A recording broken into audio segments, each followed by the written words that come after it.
Welcome to Fin Essential, a podcast for anyone who wants to learn about business and entrepreneurship. I'm your host Vishnu. And I'm your co-host Zohare. On this show, we dive into the world of business by sharing valuable insights by interviewing successful entrepreneurs. Whether you're a seasoned business owner or just getting started out, this podcast is for you. Tune in to understand essential elements of building a successful business. Thank you. Hi Zohare, how are you? How is your Hi, day good, going? thanks. I'm doing good, Vishnu. How are you? I'm doing really well too. Thank you so much for taking out time to speak with me today. That's most my pleasure. Thank you for having me. To kick things off, can you maybe tell me a little bit more about Jalebi.io? I was going through your profile and I noticed the previous business you ran was also in the food space. So can you tell me about why food? Is that something you were naturally really passionate about, or is that because you discovered there was, a gap in the market? Or can you maybe walk me a little bit through why you picked the food industry to begin with and the evolution of from your first startup to now Jalebi.io? Sure, absolutely. I think it's a bit of both and a lot more. My first venture was back of the envelope idea because I was trying to think about ways that consumers could find restaurants easier or easily. Things like where's the place located? What do other people think about it? Like a review and kind of rating platform where people could also find the information about the restaurant, where it's located, menu, etc. Right? Yeah. This is 2004, 5, Yeah. right? So it's a very long time ago. Correct. And I didn't have any white hair at that point either. But the idea was inspired by a moment I was in a restaurant and something happened and I wish I could share my experience with other people. And I thought, this would be great because other people can really benefit from this. Mm-hmm. So that led to a sort of a whole journey, which, spent a good part of my life on in parallel to my career. So it was never really like a full-time journey for me, but it was something that I was doing in parallel because, nobody went and built a website business in Pakistan in 2004 or 5, right? Correct. You got a job. And you got a regular paycheck, and nobody's going to bankroll this. There's no loans or investors who are lining up to see, where are the next entrepreneurs. Mm-hmm. So, I'd have to kind of pursue this on my own. Long story short, that led to another venture, which eventually led to Jalebi. Mm-hmm. That venture was a great learning experience for me because it taught me a lot about what works and what doesn't work for restaurants and for the industry.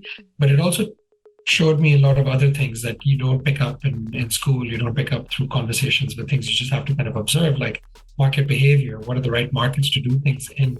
Do you take the comfortable route of trying to build a company in the city that you live in because you're there?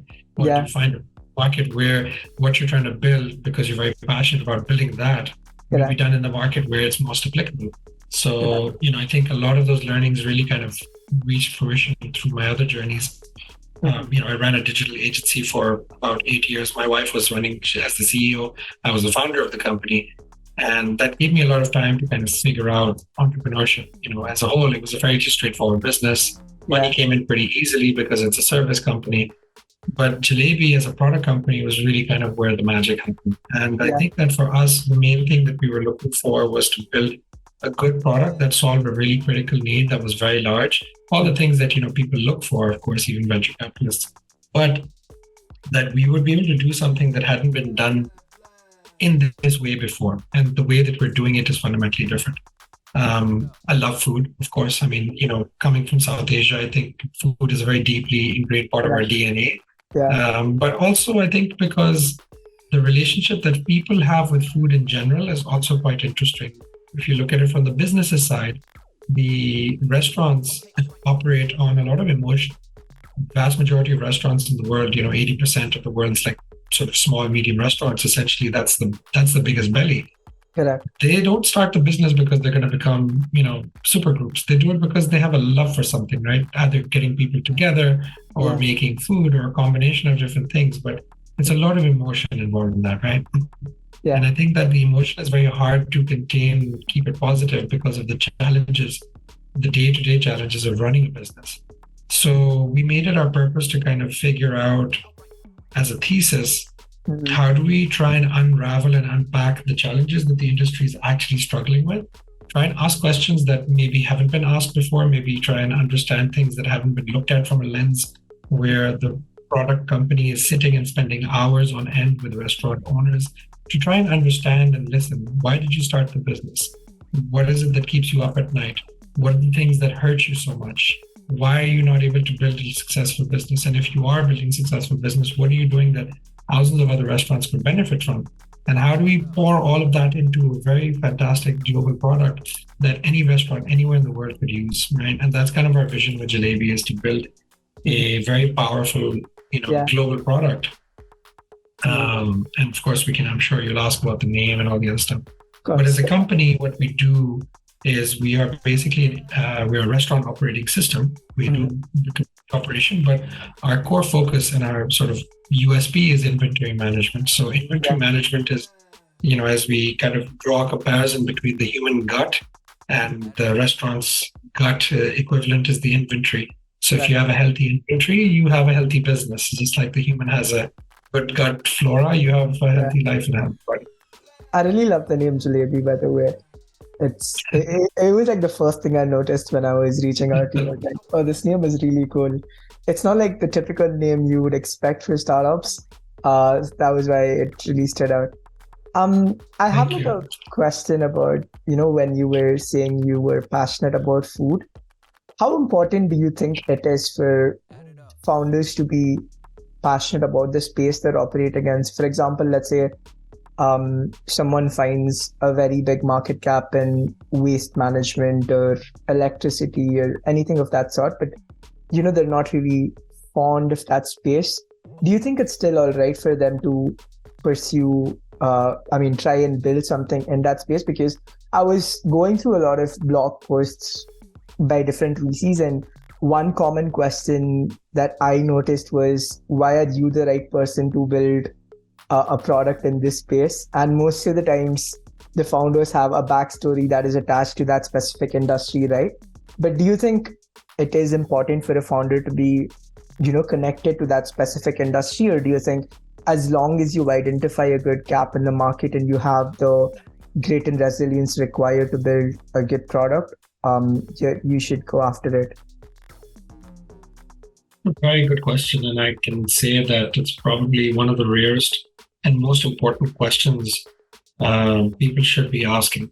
My opinion on that is a little bit blended. I think that having a backstory and relevance to get into something creates an unfair advantage for you to be able to move faster because you come with that experience and knowledge. But at the same time, and I think it's kind of the yin and yang of entrepreneurship, is that it also comes with a lot of baggage and a lot of dead weight, which becomes headwind. It's like it's a bias that you would basically come in from. Because you have that experience, you're constantly forced to look through the lens of that bias because of that experience. So they're kind of feeding each other, right? I think that there are three very important dynamics that really kind of feed into what you just said. The first is that you can find your passion for something even if you don't have it to begin with.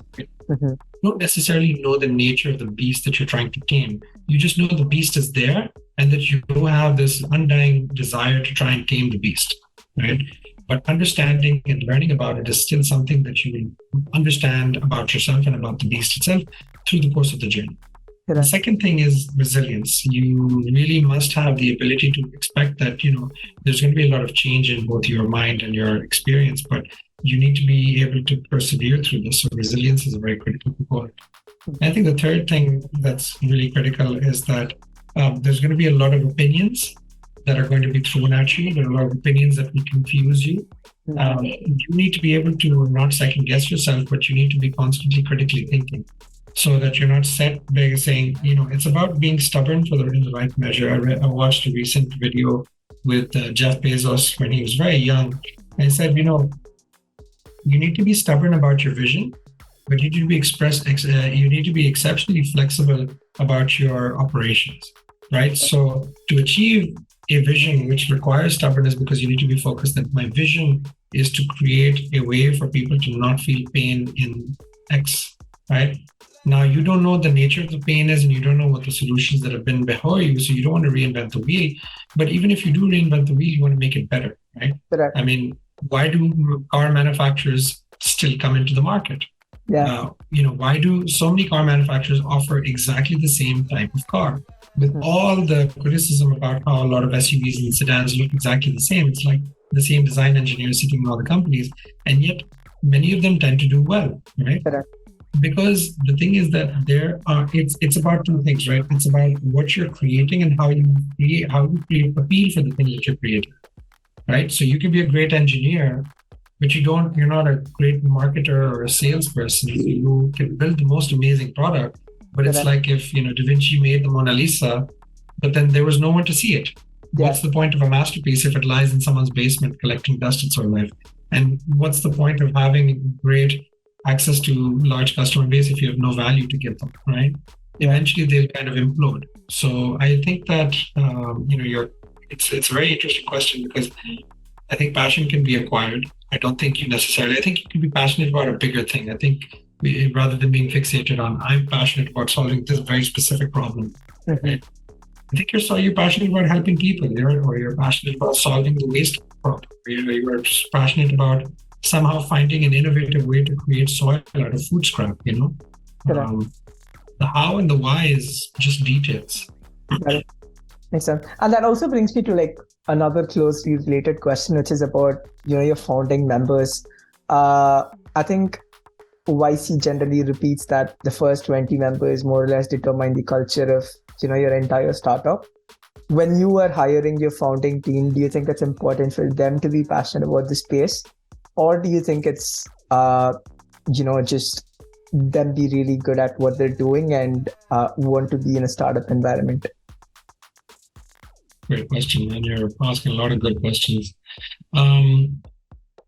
So if I start with my co-founders, I didn't hire them. I think life brought us together. My first co-founder, Rizwan, was the chief of product. And everyone has a purpose, right? I think we all have a purpose in life that gets fulfilled based on different interactions. Right. Rizwan and I met because of him, that we were able to find our CTO, who's our third co-founder, Mubashir. And, the three of us at different stages came together. I was already on my entrepreneurship journey. Rizwan wanted to get into one. He started his with me. I'd already been on a few before this. Mm-hmm. And then Mubashir, who was extremely experienced in system architecture and software development, has never been an entrepreneur, but he's done the work of an entrepreneur as an employee of companies, right? So it's like he's worn the hat of the person, but he's never had the benefit of it, right? Mm-hmm. So we all kind of approach this from different points of view. You can be very good at certain things. You can have a skill set about certain things, and you can, again, create passion or attract passion. I think the people who were attracted to work with us and people who we initially recruited, when we crossed our first 20 team members and we kind of look back at what's the common denominator, it's that none of them have anything in common except for one thing, which is that they were all drawn to Jalebi in some way or the other, whether it was the name, whether it was the way that we projected the company and the name, whether it was the way that we talked about what we do and the name and the other stuff. It's a compounding set of factors.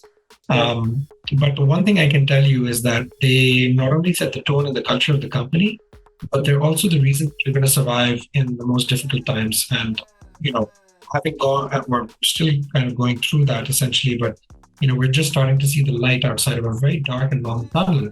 From a fundraising point of view, it's been very challenging. Yeah. But majority of our team stuck through it, and they continued to persevere through it. As things got worse, they started working more diligently, more passionately, because it wasn't about a job. It never was. I think you don't realize it until you're really kind of your back is put against the wall. And expectations are, people are intelligent and they will find a way. You just have to give them a safe space in the sandbox to figure out what makes them feel special about what they do. So I think it's, kind of what Steve Jobs said, hire smart people and get out of the way. But I think it's much more than that as well. It's, sometimes you need to micromanage because you need things to get done. Sometimes you need to get out of people's way. But I think it's a lot more to do with trust. I think it's about finding people who can trust you and you can trust them. And so you can kind of use this trust exchange as a way to rely on each other, and that creates this inertia and momentum that essentially becomes what we call culture. Amazing. That's really cool. It's like, I find it very fascinating when a group of people move towards a collective vision, because that doesn't happen a lot, especially in MNCs when you see it's just people doing their day-to-day because they want their monthly paychecks. But in startups, people moving towards a collective vision is something I find really interesting. When you were It's a very interesting point. Just sorry to cut you, but we use this term. Actually, it's very similar. It's an expression that I learned from one of my previous jobs, where unfortunately they didn't inculcate it, but they used to talk about it a lot, which was shared vision. And that's something that I use quite a lot at Jalebi is, our shared vision. Essentially, what you're calling collective vision is, how we find a shared vision that we can look at from our own lens. And I think the reason I like our logo so much is that it's an odd circular shape. Yeah. So it allows us to kind of find our own way to connect with Jalebi. That's really nice. I love the logo as well. It's so close to the name. It's super cool. Yeah. So you speaking about trust, right? How does one develop trust as a founder? In the way I mean it is, every time I've been a part of different teams when I was the end responsible, I've had a challenge delegating things to others, because I usually feel like, when I'm doing something, I get it done a lot better when I'm doing it myself. And every time I delegate it, if the quality is subpar, then I just think if I'd done this myself, I'd have saved a lot of time and the quality would have been better. How do you kind of get over that feeling as a founder? Is that something you can get over as a founder? Because everyone says it's super important to learn to delegate as a founder, because you can't be doing the day-to-day tasks. But there's also the possibility that if you are doing the day-to-day tasks, if you had the inhuman capacity to do that, you're probably gonna, be performing at 100% for every single one of your tasks. But was that a challenge you faced, and how can founders or students get over that? Wow. You are very astute, young man. These are just I face on a daily basis. And it's amazing, right? So when I used to work a job, there was a very a popular kind of myth.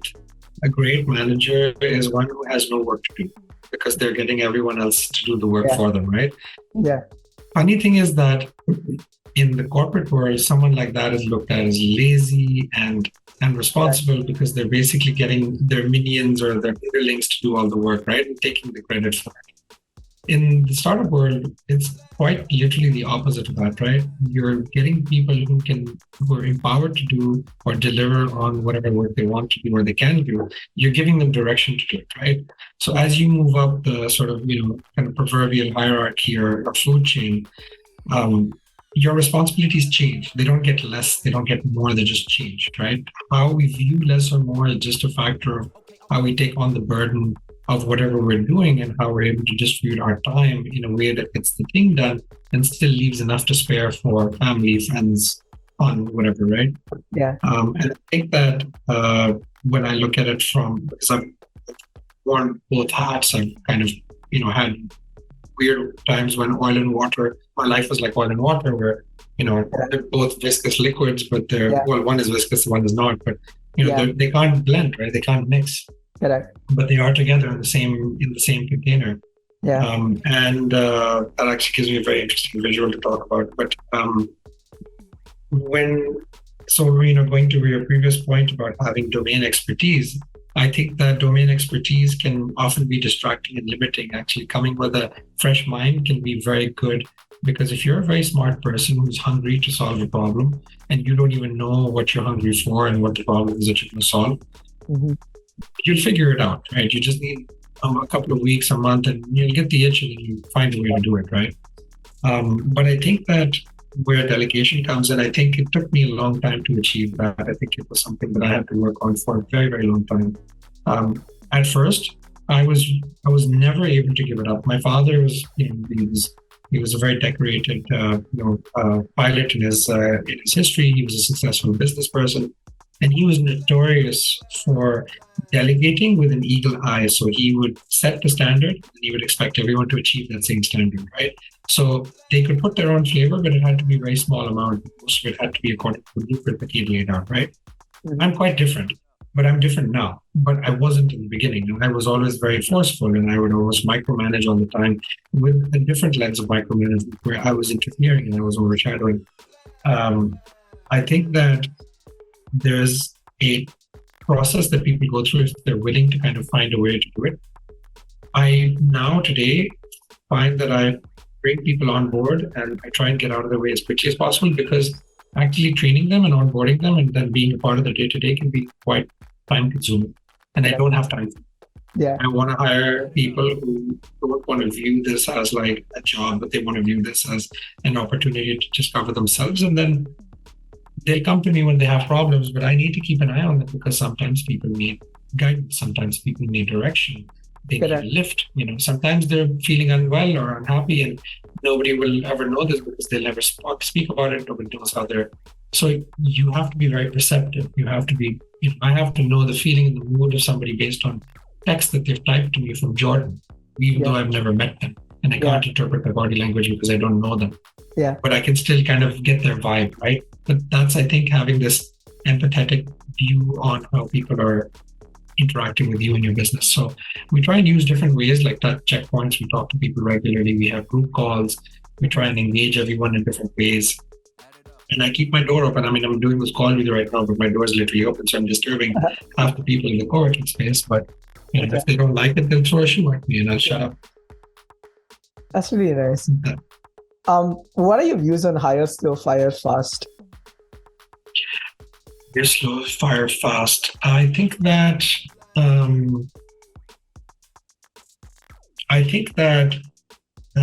at different stages of a startup's journey, different formats of engaging and disengaging from people works. I think that hiring slow and firing fast as a general thought process is a good one because you want to find the right people who really work for you or as in your company, but you don't want people to dangle. If they're going to leave, let them leave. If they're going to leave, get them out as quickly as possible so they can get on with their next thing and you can get on with the next thing. Yeah. But I don't think it's a black and white scenario where it has to be like that, right? I've hired people on a whim and they've lasted years. Right? I've hired people after extensive reviews and searches, and they've lasted barely a few days. Yeah. Right? It's kind of like if I was to draw a comparison between love marriages and arranged marriages, right? Statistically, arranged marriages have a higher rate of survival than love marriages do.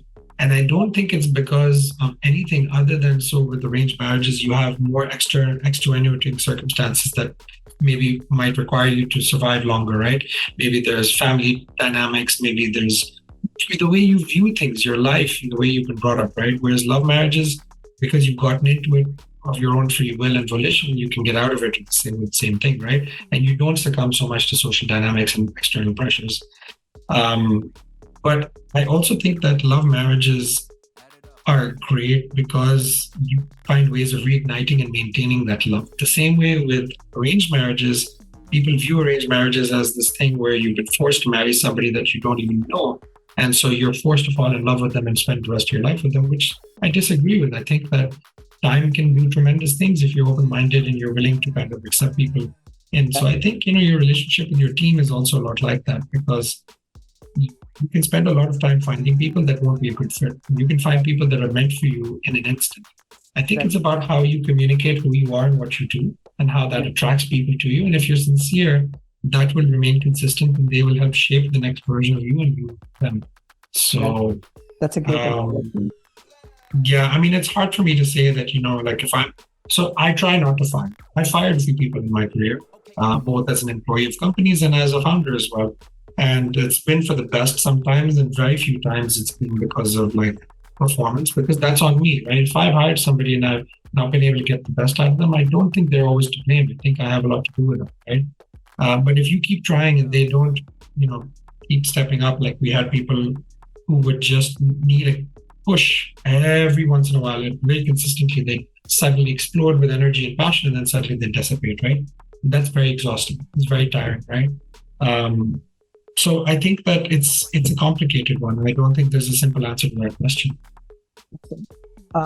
I have a couple of questions that are related to finding product market fit and how go-to-market strategy works for B2B SaaS companies. But before that, I just have one other question, which is about life as a founder, which is also pretty controversial, which is founders pay. How much do you think founders pay? Yeah. Okay. I've seen like a lot of founders struggle with that, especially when they're trying to raise funds, because it comes as a common question: how much salary you take home, because you already have equity. But do you think there's a right number that a founder can take home as a salary? Especially, I think this is a bigger challenge for companies in the pre-seed seed stage, because you're raising $1 million or maybe more, but there are founders who take home 100 to 150K right away. Do you think there's a right number that founders should take home as the salary, or what are your views on that?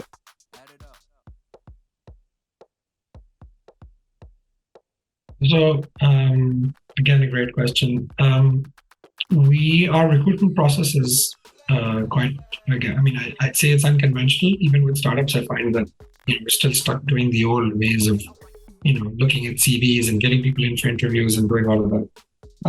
What we do is, so for example, a large chunk of our team was recruited through, I would put a post up on LinkedIn and people would see that post and they would interact with that post. And then I would ask them to send me a resume based on different roles that we were looking for, but I'd make it fun, I'd make it interesting, right? And oftentimes we'd even put in salary ranges so people knew, okay, fine, so I'm comfortable with this figure, then I should take the step forward. They'd send me a resume, we'd send it to our resourcing team, and then we'd look at it. If there was broadly enough of relevance, what we'd do is send them an email and basically ask them to fill out a type form survey. The type form survey would actually become the first interview. And we could do this fairly fast, right? We could do this in like a day or two. So they'd get the type form survey, and it's like 15, 20 questions. It takes about 20, 25 minutes to fill out. It's shorter than an interview, but it asks a lot of the same questions, but we try and make it fun, nice graphics. And we ask them everything from what they know about us, what they know about the industry. We ask them some critical thinking questions, about like whether they dine in or take out is more valuable, what they think about how they would sell a system to somebody who's never used one. We also ask them about their last pay and their current pay. Now, the question about pay is very interesting because what we actually ask them is not what they're expecting. Because expectation is a very loose and goosey word. What we do is we ask them, how much do you need? Because that's how we view our compensation as well. So I'll give you an example. Of the three founders, I'm the CEO. And typically, you'll find a CEO will have the biggest salary, right? Because it's the CEO and it seems like it's a birthright. My salary is proportionately less than my two co-founders because I have the lowest amount of responsibilities than they do. So the way we measure it is, for example, if somebody has kids, okay, and if somebody has rent, then those are two very big obstacles that need to be overcome. So for example, if somebody has, they own their own home, but they have 3 kids versus somebody who rents their home and has 2 kids, they're going to be somewhere in the same region, right? I have 1 kid, so technically I'm requiring less money to be able to manage my kitchen and my home. So proportionately, I'll be getting less. So I actually get less money proportionately than my two co-founders, right? When it comes to the team, we do the same thing and we ask them, like, how much do you need, right? And need is a very important question because it's a very finite figure. It's like it has a ceiling, right? It's like, okay, how much I want is like it could be 3x or 10x, right? Everyone has ambitions and dreams and hopes, right? But the thing is, I can't sustain that. And even if I brought you on because I thought you were a great person, I'd be taking away an opportunity from someone else. Maybe I could hire 2 other amazing people who would make a great team for you. So I set those expectations right up front, and because we embody those expectations for ourselves. So I think the short question, the short version to your question is, I think that salaries improve with time, and as the company stage grows, and you have better money in the bank, you've got revenue coming in, you've raised some good capital. The responsibility is that you take as much as you need until you don't have to. And so that is up to you to set. You have to kind of decide as a founder, how to divide the limited resources. I've got $100,000 and I need to run this company for like 6 months before any new money will come in. I have to figure out what's the best way to slice this up where I'm not compromising on my integrity and my dignity, but at the same time, I'm also making sure that enough resources are going to the things that need to, because if the company doesn't make it past 6 months, then my salary is irrelevant anyway. Yeah. A lot of people. So it's about the bigger picture, really. That makes sense. That's really nice. I don't think people consider the needs aspect. They focus on the wants a lot more than the needs. That's why. Yeah. Well, eventually every need becomes a want as well, right? It's just about... My next couple of questions are about, the business front itself, running a B2B SaaS company, which I think is a lot more complicated than B2C, mostly because, especially when I speak to a lot of people, they tell me if you want to start your startup, the first thing you do is validate your hypothesis. With B2C, you can reach out to your friends and family, which makes things a lot easier. But with B2B, it's a lot more difficult because you've got to find business owners, and especially when you're looking at restaurants, I assume it's going to be a lot harder because these people aren't on LinkedIn, they aren't on a lot of social media platforms. What did you do to validate your hypothesis? Was there a specific method you followed, and what do you think people generally can do? Do you think there's a golden number of customers you should speak to before you start a startup in the B2B SaaS space?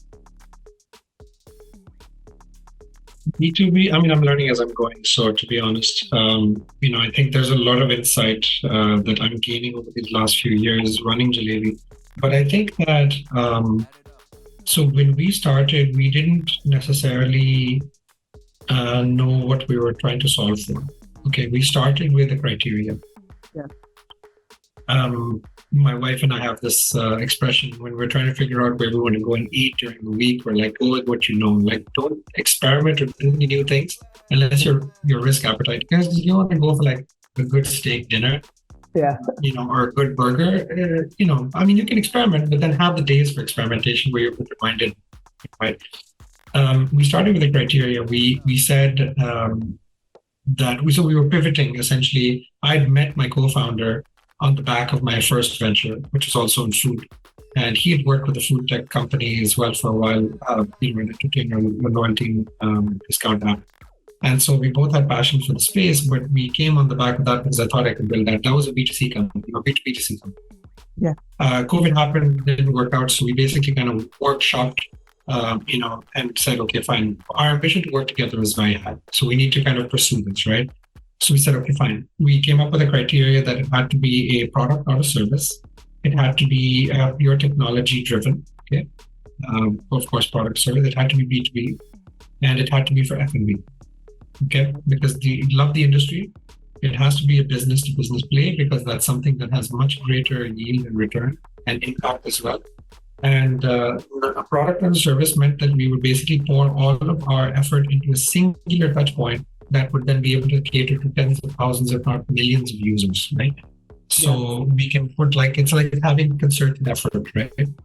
So we started with that, but we didn't necessarily know what the product was going to be. So we tried to understand where are the opportunities in the global landscape of all the different sort of areas in F&B, what's going to happen, what is COVID going to do, how's it going to transform food, restaurants shutting down, delivery increasing, in value, in volume, of course, and its impact to restaurants, and a lot of changes. We also knew that this was an anomaly, right? Like these next 18 months, 2 years, we didn't know at the time how long it will be, but you can estimate that the next couple of years would look very different, but then we'll find something normal out of this, right?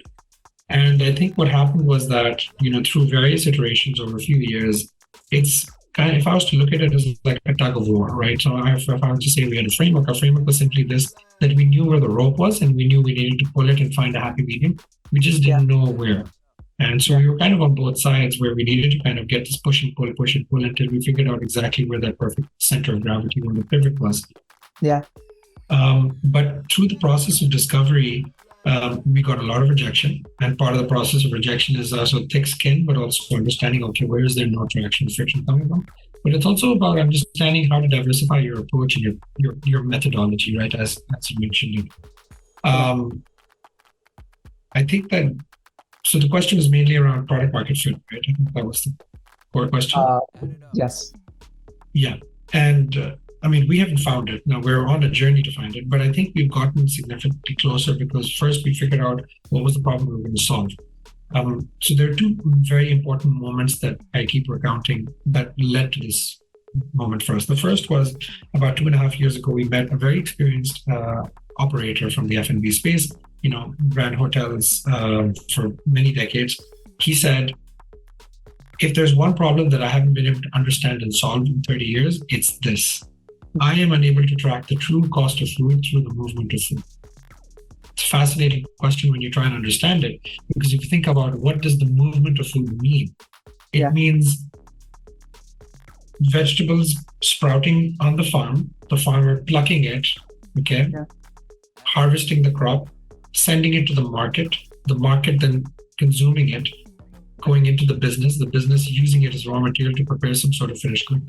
That is the movement. So if you were to put like an RFID tag into a potato as it's being pulled out of the ground, and then track its entire life and journey until it becomes a single French fry, or even the waste of a French fry at the end of the meal, if you were to track all of that, there's a cost attached to all of that. There's a cost to the farmer watering the land and the sun and the soil and the fertilizer, to the person taking it, to the person buying it, the agents in the middle, to the wholesalers, to the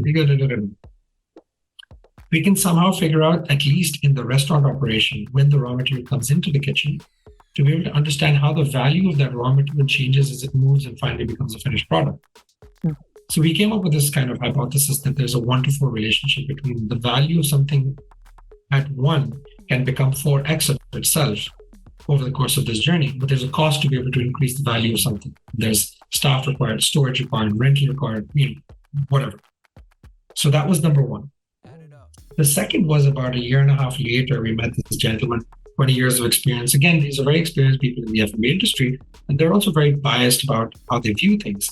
And he said, in 20 years of running restaurants, I have yet to come across a technology that works with the business as opposed to against the business. And what he meant was that we naturally want to operate the business in a certain way, right? Yeah. Which is raw material comes in, we capture the data of that, and then we process it, we consume it, and then we turn it into data. But they're doing all kinds of manual ways to do this. But typically with technology, we have to first set up the point of sale, then we have to create the menu on it. And that's like you're going backwards. And that's kind of counterintuitive, right? I mean, you could build the menu out first, of course, because you need to know, okay, what kind of cuisine am I going to have? What kind of food am I going to serve? And then what are the ingredients I need? But that's how you conceive the idea. But when you're actually operating it, you don't operate it like that yet. You operate it because you already know what the menu is. You know what the raw materials you need. You acquire the raw material you need. So operations are different, right? It's like using a framework to run things smoothly and efficiently. Right? And technology is not geared to that because technology essentially starts off with the front of house, with the point of sale, and then sometimes it maybe has some kind of back of house support and things like that. So for us, it was like, okay, what's been wrong with the industry for the last 30 years and how can we go back to the point at which that wrong began? And how can we build a tangent from there and start coming in a parallel universe where we can try and right that wrong in a different way? So the long-winded answer basically comes down to you have to first do a lot of customer discovery. You don't necessarily need to know the problem you're solving, but you have to be curious enough and open-minded enough to know that what you think you start off as your hypothesis doesn't necessarily end up being the reason for what you're trying to do. And the third and the most important thing is that there are going to be a lot of people along the journey that will influence and shape what you end up doing. You have to choose what of that you take and what of that you discard, because ultimately you are yourself responsible and accountable for the choices that you make that lead you down the path that you will ultimately be able to look back and say, I made great choices that led me here, or I made really bad choices that led me here. My next question is about sales, but it's closely related to what you were speaking about. The entire process of a potato being taken from right after its harvest to when it's used at restaurants. I find supply chains very fascinating because they're extremely problematic. But because it's extremely problematic, I think there's a scope for building a lot of solutions in the supply chain space itself.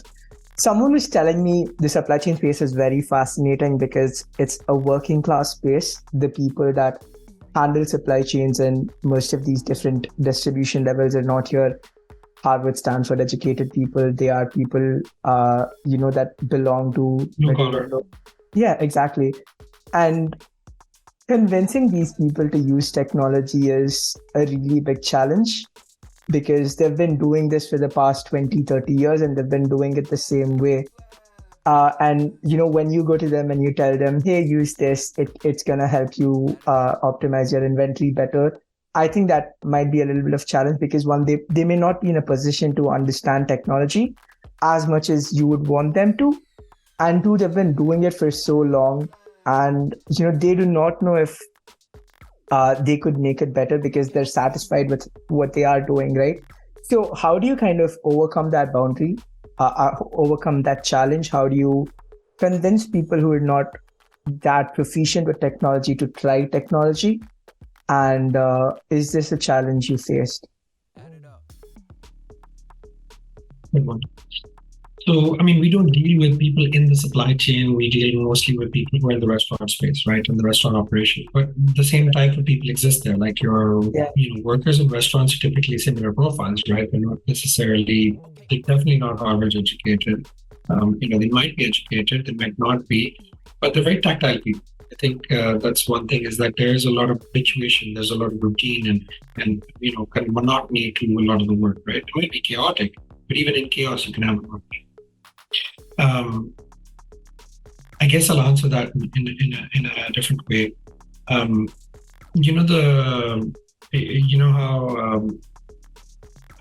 what do you call it? Candy companies sell their products, right? Like when you go to the cashier and you have a bunch of, you don't see I don't know, you don't see frozen chicken at the checkout counter, right? You see gum and chocolates and things like that, right? That was a very old, very intelligent strategy that there is a vulnerability that the consumer is experiencing the moment that they're at the cash register, right? That's the moment where the truth is coming out, right? It's like, I'm buying these things, so I've obviously got cash to pay for these things. That means I might have a little more to pay for a little more. Correct. Add on top of that a child. Yeah. Okay. Now the dynamic between the child, the parent, and the seller is a very interesting dynamic, where the child is the influencer of the thing that needs to be purchased, but the power of purchase is with the parent. The parent is not the one who wants the thing. They're just the decision maker on whether the thing can be acquired. And the seller is exploiting that dynamic right there in that moment where they're most vulnerable, right?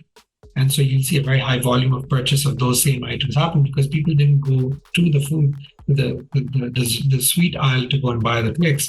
They bought it at the checkout counter because it's like it's right there, right? And it's easier to buy it.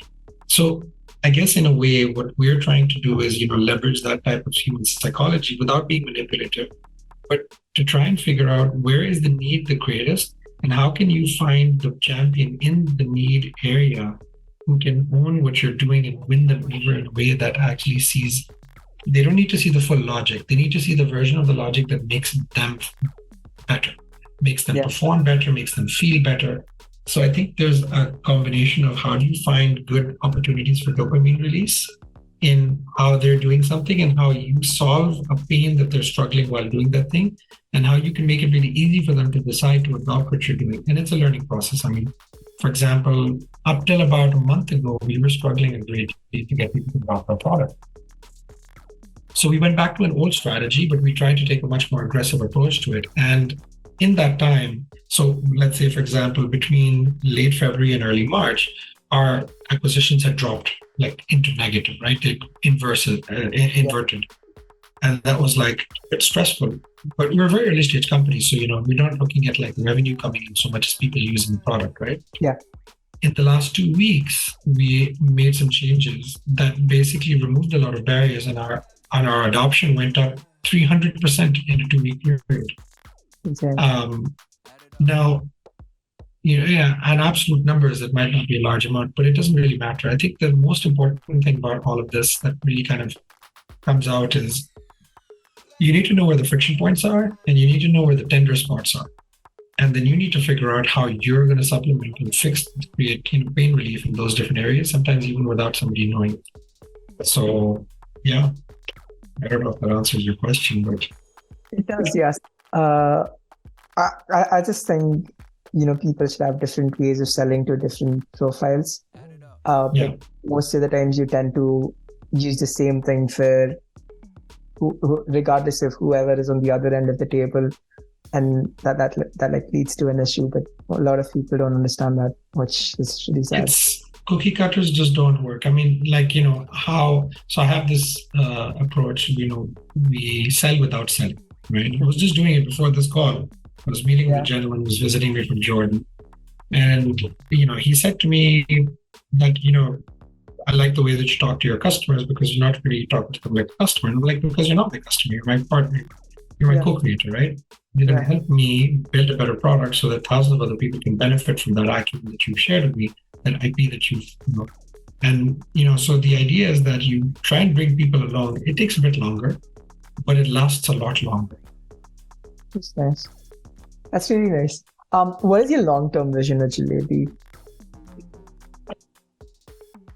Would you laugh if I told you that I want to have a really big office with a jalebi wala sitting outside and greeting people with jalebis? I would not, because if I was you, that would probably be my long-term vision. My long-term vision with Jalebi is that I want to have, for home-based food businesses, an out-of-the-box 3-click solution that gives them access to suppliers and customers without ever having to leave their kitchen.